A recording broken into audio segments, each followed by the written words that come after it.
स्त्रियांच्या बाबतीमध्ये ज्या काही समस्या आहेत त्यामध्ये खूप समस्या आहेत. जसं की अंगावरून पांढरं जाणं. बरेचदा स्त्रियांमध्ये ही खूप साधी समस्या आहे असं वाटतं. म्हणजे असं जर विचारलं मी एखाद्या पेशंटला की बाई तुझ्या अंगावरून पांढरं जातं का, तर ती हो म्हणते, हा नॉर्मल जातं.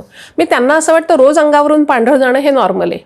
तर असं जर नियमित वारंवार जर सातत्याने अंगावरून जर पांढरं जायला लागलं तर काय होतं, हे पांढरं कुठून सिक्रीट होतं तर वजायनाच्या आतल्या वॉलमधून. तर त्यामुळं ती जी वॉल आहे ती लूज व्हायला लागते.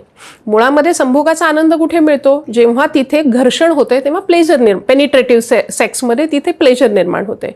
तर असं वारंवार पांढरं जाणं हे योग्य नाहीये. आता पांढरं जाण्यामध्ये अजून एक प्रकार आहे ज्याला आम्ही पित्तदुष्ट श्वेतस्त्राव असं म्हणतो, ज्याला मॉडर्नच्या टर्मिनॉलॉजीमध्ये कॅन्डिडियल व्हजायनायटिस म्हणतात. यामध्ये काय होतं तर दह्यासारखा असा स्त्राव तिथून बाहेर येतो. तो येत असताना तिथे खूप आग होते, त्या ठिकाणी वेदना होतात, सूज येते आणि अक्षरशः कपड्याचा स्पर्श सुद्धा तिथे सहन होत नाही. मग कल्पना करा शरीर संबंध होऊ शकतो का.